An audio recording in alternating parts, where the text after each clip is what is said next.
একজন সুস্থ মস্তিষ্কের ব্যক্তি, যার ব্রেন ভালো, যার বুদ্ধি আছে, ওই ব্যক্তি কখনো তাফসীরুল কোরআন মাহফিলে 140 ধারা জারি করতে পারে না। ওই ব্যক্তি কখনো তাফসীরুল কোরআন মাহফিলে বাধা সৃষ্টি করতে পারে না।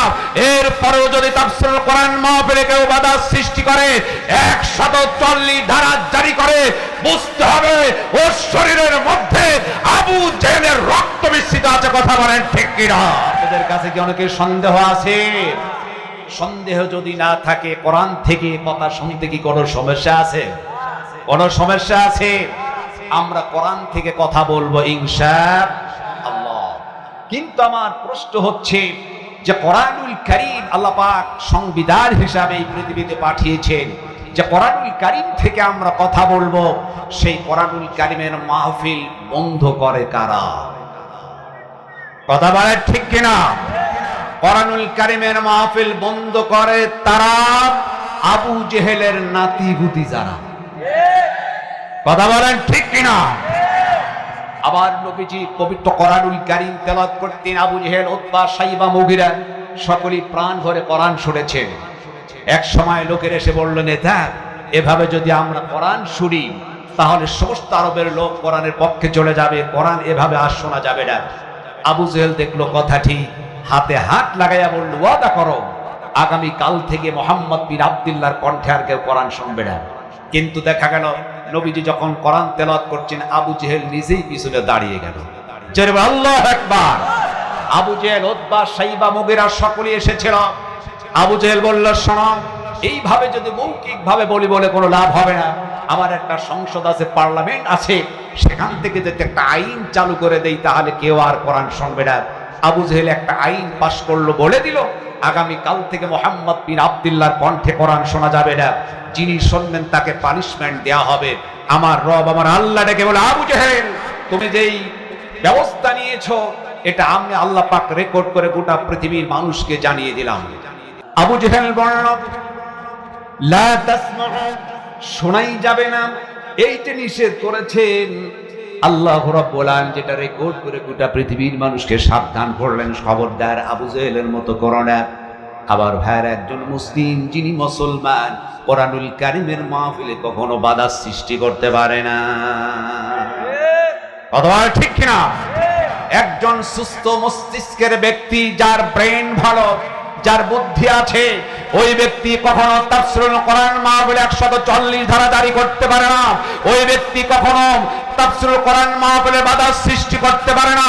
এরপরেও যদি তাফসীরুল কোরআন মাহফিলে কেউ বাধা সৃষ্টি করে, 140 ধারা জারি করে, বুঝতে হবে ওর শরীরের মধ্যে আবু জেহেলের রক্ত মিশ্রিত আছে। কথা বলেন ঠিক কিনা? আমার ভাইরা, যুগ যুগ ধরে কাফের মুশরিকরা চেয়েছিল পৃথিবীর বুক থেকে কোরআনকে মুছে দিতে, কিন্তু তারা কি পেরেছে? ইসলামের যখন বাধা দিয়েছে, সেখানে দ্বিগুণ শক্তিশালী দিয়ে ইসলাম আরো উদ্দীপন হয়েছে। জোরে বলো আল্লাহু আকবার। আমার ভাইরা, কাফের মুশরিকেরা বলল, কোরআনকে দুনিয়ার বুক থেকে মুছে দিবে, আর চাইলো মুখের ফুঁক দিয়ে দ্বীনকে, ইসলামকে নির্বাপিত করার জন্য। আল্লাহু মুতিম্মু নূরিহি, আমার রব, আমার আল্লাহ দ্বীনকে, ইসলামকে আরো প্রজ্বলিত করলেন, যদিও কাফেরদের জ্বালা যন্ত্রণা বেড়ে যাক না কেন। কথা বলেন ঠিক কিনা? আবার ভাইরা, কোরআনুল কারীম নাযিল করেছেন কে?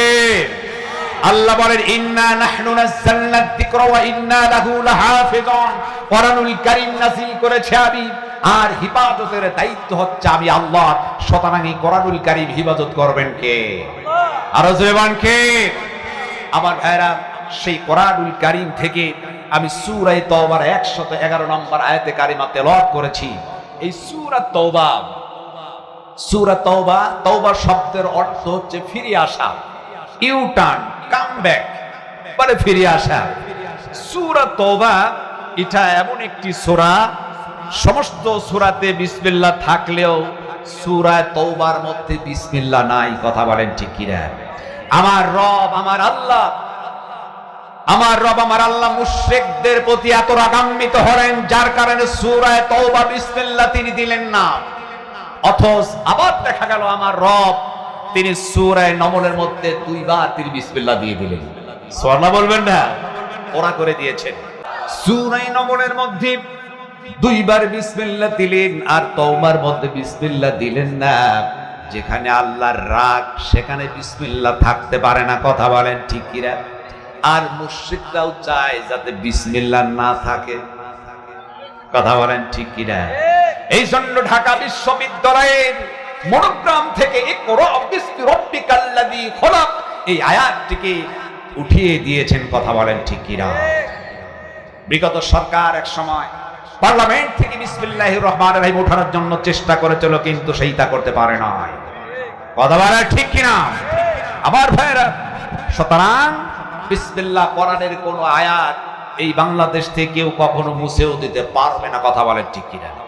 এখন আসুন আমি যে আয়াতে কারিমা তেলাওয়াত করেছি এর সরল অর্থটা কি, এরপর ব্যাখ্যা। আল্লাহ পাক বলেছেন ইন্নাল্লাহা, নিশ্চয়ই আল্লাহ, হাশতারা মিনাল মুমিনিন, আল্লাহ ক্রয় করে নিয়েছেন মুমিনদের কাছ থেকে। আল্লাহ ক্রয় করেছেন মুমিনদের কাছ থেকে আনফুসাহুম ওয়া আমওয়ালাহুম, জান এবং মাল। কি ক্রয় করেছেন? জান এবং মাল ক্রয় করেছেন কিসের মন্ডানে? বিআন্না লাহুমুল জান্নাহ, জান্নাতের বিনিময়। এখানে ব্যবসা করতে গেলে চারটি বিষয় লাগে। এক নাম্বার লাগে একজন ক্রেতা যিনি ক্রয়কারক থাকবেন, দুই নাম্বার থাকবেন বিক্রেতা, তিন নাম্বার লাগবে পণ্য সামগ্রী কোনো মাল, আর চার নাম্বার অর্থ বিনিময়। এই চারটির মাধ্যম দিয়ে ব্যবসা করা হয়। এখানে যিনি ক্রয় করছেন তিনি হচ্ছেন স্বয়ং আমার আল্লাহ, কথা ঠিক কিনা? আর যারা হচ্ছে বিক্রি করতেন তারা হচ্ছে মুমিন, আমরা সকলেই মুমিন। আমাদের কাছ থেকে আল্লাহ পাক ক্রয় করছেন। এখানে কারা কারা মুমিন নাই একটু হাত তুলে দেখান তো। আলহামদুলিল্লাহ, সকলেই মুমিন, আলহামদুলিল্লাহ বলেন। আমরা বিক্রি করেছি জান এবং মালের বিনিময়ে। জান এবং মাল বিক্রি করে কিসের বিনিময়ে? জান্নাতের বিনিময়ে। এখন আসুন আল্লাহ পাকের কাছে আমাদের যে জীবন মরণ, মাল দিলাম, জানটা বিক্রি করে দিলাম, এখন এই আমার জীবনের মালিক হলো কে? আরো জোরে বলেন কে? জীবনের মালিক হয়ে গেল আল্লাহ। এখন আমার কিছুই করার নাই, যে পথে আল্লাহ চালাবে সেই পথে আমাদের চলতে হবে, কথা বলেন ঠিক কিনা? তবে আল্লাহ পাক জীবন এবং মরণ তিনি আমাদের কাছ থেকে ক্রয় করেছেন, কিন্তু আমাদের কাছ থেকে নেন নাই। তিনি কি করেছেন? আমাদেরকে একটু এক সুযোগ দিয়েছেন। তিনি আমাদেরকে একটু রাখার জন্য সুযোগ করে দিয়েছেন। যখন যে অবস্থায় ডাক দিবে আমাদেরকে, তখন সেই অবস্থায় আল্লাহর কাছে যেতে হবে, কথা বলেন ঠিক কিনা? এখন জান মালের বিনিময়ে, জান্নাতকে বিনিময় করে আমরা যে জীবন আর মরণকে বিক্রি করলাম জান্নাত পাওয়ার আশায়, এখন আমাদের কাজ কি করতে হবে? আল্লাহ পাক বলছেন তোমরা এখন কি করবে? এখন তোমাদের কাজ হচ্ছে আল্লাহর পথে তোমরা সংগ্রাম করবে। আর এই সংগ্রাম করতে গেলে তোমরা নিজেরাও মরবে, অপরকেও মারবে। তাহলে সংগ্রাম আল্লাহর জমিনে দিন প্রতিষ্ঠা করতে গেলে মামলা, হামলা, জেল, জরিমানা হতে পারে কি পারে না? আর জন পারে কি পারে না? কিন্তু আমাদেরকে আল্লাহর জমিনে দিন প্রতিষ্ঠার জন্য, কাজের জন্য নির্দেশ দিয়েছেন কে? আরো জোরে বলেন কে? আল্লাহ পাক তিনি নির্দেশ দিয়েছেন।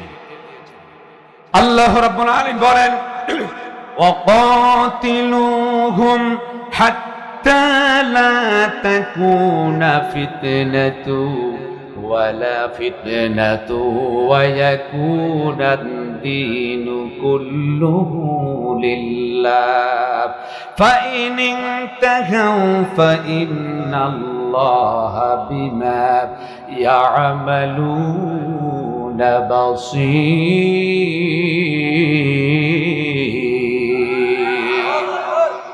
আল্লাহ রাব্বুল আলামিন বলছেন তোমরা কি করো? ওয়াকাতিলুহুম হাত্তা লা তাকুনা ফিতনাহ, তোমরা সংগ্রাম করো, যুদ্ধ করো, লড়াই করো যতক্ষণ পর্যন্ত সমাজ থেকে, রাষ্ট্র থেকে ফিতনা, ফাসাদ, দুর্নীতি, সন্ত্রাসী, চাঁদাবাজি দূর না হবে যতক্ষণ পর্যন্ত পূর্ণাঙ্গ আকারে দিন প্রতিষ্ঠিত না হবে ততক্ষণ পর্যন্ত সংগ্রাম করো, লড়াই করো, যুদ্ধ করো, কথা বলেন ঠিক কিনা? এই নির্দেশ করেছেন কে? আমার আল্লাহ নির্দেশ করেছেন। এখন এই সময় কতদিন লাগবে? 1 বছর লাগতে পারে, 2 বছর, 3 বছর, 5 বছর, 10 বছরও লাগতে পারে। স্বাধীনতার পর থেকে আজ পর্যন্ত চলছে। তবে আমার ভাইয়েরা, আমার বিশ্বাস, আমরা সম্মুখের যে ভবিষ্যৎ যেটা দেখতে পাচ্ছি, আমার একটি বিশ্বাস, আগামীর পার্লামেন্ট হবে কোরআনের পার্লামেন্ট, আগামীর রাষ্ট্র চলবে কোরআন দিয়ে, আলেম ওলামা নেতৃত্ব দেবে। কথা বলেন ঠিক কিনা? আপনাদেরকে বিশ্বাস হয়?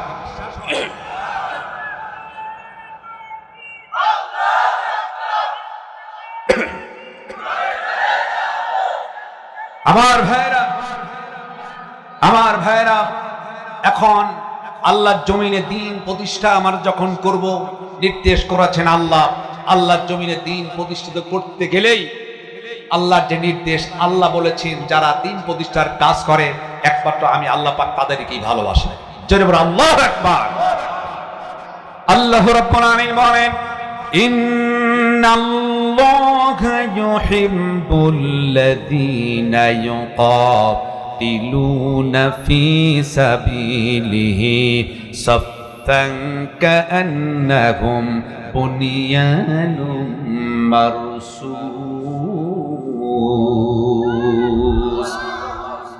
আল্লাহ রাব্বুল আলামিন বলেন, যারা আল্লাহর পথে সংগ্রাম করে, লড়াই করে, যুদ্ধ করে, সারিবদ্ধভাবে সীসা ঢালা প্রাচীরের মতো যুদ্ধ করবে, লড়াই করবে, সংগ্রাম করবে, আল্লাহ বলেন কেবলমাত্র শুধুমাত্র আমি আল্লাহ তাদেরকেই ভালোবাসি। জোরে বলে সুবহানাল্লাহ। আমার ভাইরা, এখন আসুন, এই দিন প্রতিষ্ঠিত যদি করতে চাই তাহলে আপনাদের প্রতি নির্যাতন, জুলুম আসবে। কথা বলেন ঠিক কিনা? এক শ্রেণীর মানুষ আপনাদেরকে গালি দিবে, আপনাদের ব্যাপারে মামলা দিবে, হামলা দিবে, হয়তো জেলও খাটতে হতে পারে, কিন্তু মুসলিম জাতি যাতে কখনো ভয় পায় না।